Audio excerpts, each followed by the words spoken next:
বন্ধুরা, আশা করব সকলে ভালো আছেন। আপনারা দেখছেন আজকের রাজনীতি। আজকের আমরা পেয়ে গেছি কমরেড নিরাপদ সর্দার, ক্ষেত মজুর ইউনিয়নের সম্পাদক। আজকের ওনার সঙ্গে কথা বলবো।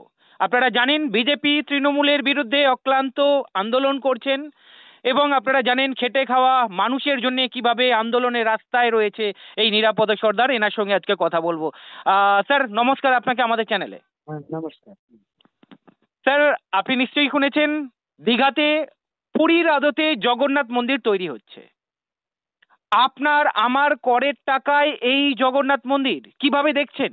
আসলে তৃণমূল আর বিজেপির মধ্যে তো খুব একটা তফাৎ আপনি খুঁজে পাবেন না। তাদের অর্থনীতি, রাজনীতি সব পাশাপাশি। দ্বিতীয়ত হচ্ছে আরএসএস এর বলা যেতে পারে, মানে যদি পুত্র সন্তান, বড় সন্তান যদি বলতে হয় তাহলে নরেন্দ্র মোদীকে বলতে হবে, আর কন্যা সন্তান যদি বলতে হয় তাহলে মমতা ব্যানার্জিকে বলতে হবে। তার সন্তান যখন পুরীতে উম, মন্দির করেছে জগন্নাথের, তাহলে মেয়ে হয়ে কিছু করবে না তা তো হয় না। তবে মেয়ে এই রাজ্যে দায়িত্বে আছে, সে তার মতন দীঘাতে উম, মন্দির করছে। আসলে ব্যাপারটা এরা মানে রাজনীতিটাকে এমন জায়গায় নিয়ে চলে যাচ্ছে। দেখুন, যখন সে দীঘাতে মন্দির করছে কোটি কোটি টাকা খরচা করে, তখন তার রাজ্যে ছেলেমেয়েরা চাকরি হারাচ্ছে। চাকরি দেওয়ার নাম করে কোটি কোটি টাকা তাদের কাছ থেকে ঘুষ নিয়েছে। আর এখন সেই সমস্ত চাকরিজীবীদের চাকরি হারা করে তাদেরকে পথে বসিয়ে দিয়েছে। আর এই রাজ্যে কোটি কোটি মানুষ যারা গরিব মানুষ, কাজ পেত 100 দিনের কাজ, সেই 100 দিনের কাজ থেকে তারা বঞ্চিত হলো। তার লোকেরা এই 100 দিনের কাজের টাকা চুরি করেছে বলেই আজকে 3 বছরের বেশি 100 দিনের কাজ বন্ধ আমাদের রাজ্যে। মানে কোটি কোটি মানুষ মানে কাজ থেকে বঞ্চিত। রাত্রেবেলা আধপেটা খেয়ে তারা ঘুমোতে চায়, তাদের ছেলে মেয়েদের লেখাপড়া নেই, স্কুল প্রায় বন্ধের পথে। এইরকম একটা জায়গায় দাঁড়িয়ে তার রাজ্যের বেশিরভাগ মানুষ যখন কাজ না পেয়ে ভিন রাজ্যে চলে যাচ্ছে, পরিযায়ী শ্রমিকের খাতায় নাম লেখাচ্ছে, কৃষক আত্মহত্যা করছে, কৃষকের ছেলেমেয়েরা অর্ধশিক্ষিত অবস্থায় ভিন রাজ্যে চলে যাচ্ছে, লেখাপড়া জানা ছেলে মেয়ে যারা চাকরি করেছিল তারা চাকরি হারিয়ে বসে আছে। এইরকম একটা সময় দাঁড়িয়ে কোনো রাজ্যের মানে সভ্য জগতে কোনো রাজ্যের মুখ্যমন্ত্রী মন্দির উদ্বোধন করতে যায়, মন্দির নিয়ে মেতে থাকে? এদেরকে কি বললে ব্যাখ্যা দেবো তিনশো আমি? 300 কোটি টাকা হুম, খরচা হয়েছে জগন্নাথ মন্দির বানাতে, প্রায় 300 কোটি টাকা। এই 300 কোটি টাকা আমাদের রাজ্যে অনেক উন্নয়ন খাতে কাজে লাগাতে পারতো। দেখুন, এটা কি ওর বাপের টাকা? এটা কি ওদের জমানো টাকা, পৈতৃক সম্পত্তির টাকা? আমার আপনার করের টাকা, আমাদের রাজ্যের মানুষের টাকা, গরিব মানুষের টাকা, গরিব মানুষের শ্রম ওই টাকায় জড়িয়ে আছে। সেই জায়গায় দাঁড়িয়ে গরিব মানুষের কাজ নেই, হ্যাঁ, গরিব মানুষের বাসস্থানের জায়গা নেই, শিক্ষার ব্যবস্থা নেই, আর উনি দীঘায় গিয়ে উনি মন্দির উদ্বোধন করছেন। এইরকম আমি আমার রাজনৈতিক জীবনে এরকম অপদার্থ মুখ্যমন্ত্রী আমার নজরে পড়েনি। জ্ঞানে তো খুব টনটনি, কিন্তু কাণ্ড জ্ঞানের এত অভাব, মানে ভারতবর্ষের কোনো মুখ্যমন্ত্রী আপনি খুঁজে পাবেন না এরকম। না না স্যার, এটা কি অন্য একটা মাধ্যম হতে পারে?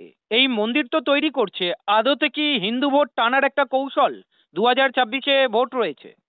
এরা তো বুঝে গেছে যে মানুষ তাদের দুর্নীতি, তাদের চুরি, তাদের ডাকাতি, এই সব কিছু ধরে ফেলেছে মানুষ।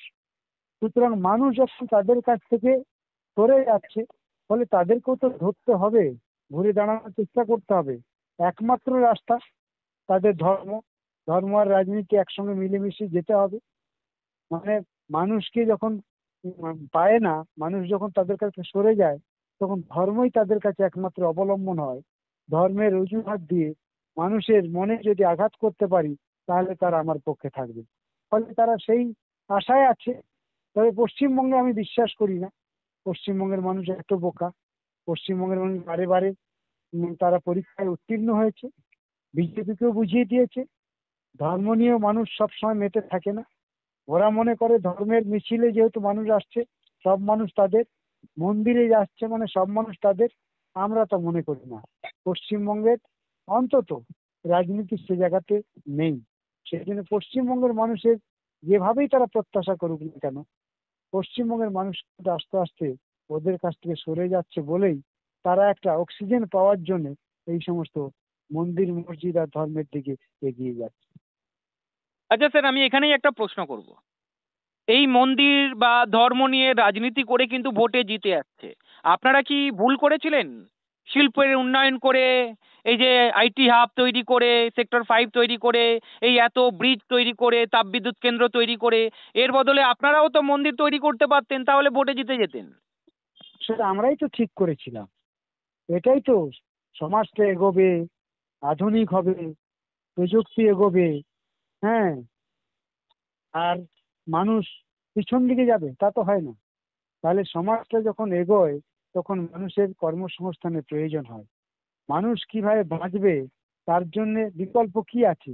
ধর্ম, মন্দির, কখনো সেটা বিকল্প হতে পারে? তাহলে কর্মসংস্থানই একমাত্র বিকল্প, কাজই একমাত্র বিকল্প, শিক্ষাই একমাত্র বিকল্প। সুতরাং আমরা বামপন্থীরা শিক্ষা এবং কর্মসংস্থানের জন্য ভেবেছি। এটাই তো ভাবা উচিত, আগামী দিনে তাই ভাববো। আগামী দিনে যদি বামপন্থীরা ক্ষমতায় আসে এটাই ভাববে, মানুষের শিক্ষা, সংস্কৃতি, কাজ, হ্যাঁ, প্রযুক্তি, এটা নিয়ে এগোবে। এর বাইরে তো সমাজ টিকে থাকতে পারে না।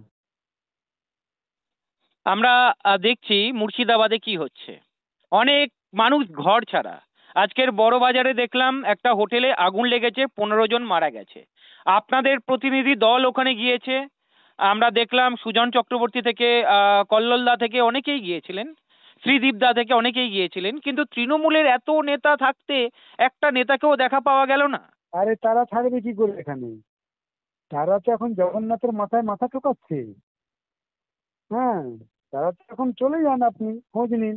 তারা এখন আছে ওই দীঘাতে। দীঘা থেকে তারা ফোনে কন্ট্রোল করছে, ওদের তো কন্ট্রোলিং পাওয়ার অনেক বেশি। ওখান থেকে কন্ট্রোল করলে ওই আগুন নিভে যাবে, ওখান থেকে কন্ট্রোল করলে মৃত্যু কমে যাবে। হ্যাঁ, কিন্তু আমরা তো তা নয়, আমরা বাস্তবটাকে বিশ্বাস করি। তাহলে মানুষ বিপদের মধ্যে আছে, আমরা পৌঁছে গেছি। মানুষ সংকটের মধ্যে আছে, আমরা পৌঁছে গেছি। আমাদের দায়িত্ব ওটা। আমরা সরকার থাকি আর না থাকি, এটাই হচ্ছে আমাদের ক্ষমতা, এটাই হচ্ছে আমাদের কাজ, এটা হচ্ছে আমাদের ডিউটি। মানুষের বিপদের পাশে থাকতে হবে। তাই আমরা যেখানে যেখানে মানুষ বিপদে পড়ছে আমরা ছুটে ছুটে যাচ্ছি। সরকারে থাকার কি এসে যায়, থাকেই আর না থাকি, কাজ তো আমায় করতে হবে। তাহলে আমাদের কাজ আমরা করে যাচ্ছি, মমতার কাজ মমতা করে যাচ্ছে। আজকের আমরা দেখলাম দীঘার জগন্নাথ মন্দিরে দিলীপ ঘোষ এবং ওনার স্ত্রীকে নিয়ে গিয়েছেন। মমতা ব্যানার্জির সঙ্গে কথা বলেন, খোশ মেজাজে ছিলেন। অন্যদিকে বিজেপির বঙ্গ নেতারা মানে মানে রেগে গিয়েছেন দিলীপ বাবুর বিরুদ্ধে। কেন দিলীপ বাবু গেছেন, কিভাবে দেখবে এটা? এতে রাগারাগির কি আছে? কেনা বেচার বাজারে ওরাই তো গরু ছাগলের মতন বিক্রি হয়। হ্যাঁ, কখনো এদিকে যায় কখনো ওদিকে যায়, যখন যেদিকে সুবিধা হয় তখন সেদিকে চলে যায়। তাহলে দিলীপ বাবুদের মতন লোক এখন মনে করেছে তার বউকে নিয়ে ওখানে যেতে হবে, চলে গেছে। আবার যখন মনে করবে যে না ওখানে থাকা ঠিক হবে না, চলে আসতে বিজেপিটাই ঠিকঠাক আছে, এবং বিজেপি যাই বলুক না কেন এখানে সরা যাবে না, তখন সে আবার বিজেপিতে থাকবে। এখন মনে হয়েছে যে মমতার পাশে থাকা দরকার আছে, মমতার পাশে গেছে। বলে এদের যাওয়া আসা নিয়ে আমাদের রাজনীতিতে অত বেশি চর্চা করার মতন আমাদের সময় আছে বলে আমরা মনে করি না। আর এগুলোকে নিয়ে মানুষের জীবন যন্ত্রণার উপশম হয় না। এগুলো কি মানুষের কিছু খোরাক হতে পারে, রাজনীতি করার একটা খোরাক হতে পারে, কিন্তু এগুলোকে নিয়ে আমরা রাজনীতিগতভাবে সেইভাবে বলতেও চাই না। কারণ আপনি দেখুন না, তৃণমূলে যারা আছে তারা কোথায় ছিল, বিজেপিতে যারা আছে তারা কোথায় ছিল। তাহলে এদিকের মাল ওদিকে, ওদিকের মাল এদিকে হচ্ছে, হতে থাকবে। ওটা মানুষ দেখবে, মানুষ বিচার করছে। এবার মানুষ বিচার করার অভিজ্ঞতা হয়েছে, সেজন্যই তো আজকের আমাদের রাজ্যে এবং দেশে সরকার বিরোধী এত আন্দোলন গড়ে উঠছে। দেখছেন না, সব আন্দোলন আমরা করছি, মানুষও তো আন্দোলন করছে সরকারের বিরুদ্ধে। কেন? তাহলে মানুষ এই দুটো দলকে খুব কাছ থেকে দেখছে, খুব কাছ থেকে দেখে তারা অনুভব করছে এরা কিরকম প্রকৃতি, এরা সমাজকে ভালো চায় না চায় না, মানুষের পাশে এরা থাকতে চায় কি চায় না, নাকি ধর্মের চোরা গলিতে মানুষকে গরু ছাগলের মতন তারা ব্যবহার করতে চায়, কোনটা ঠিক? মানুষ উপলব্ধি করছে, পশ্চিমবঙ্গের মানুষ। সেজন্য অপেক্ষা করুন, দেখতে থাকুন আপনারা।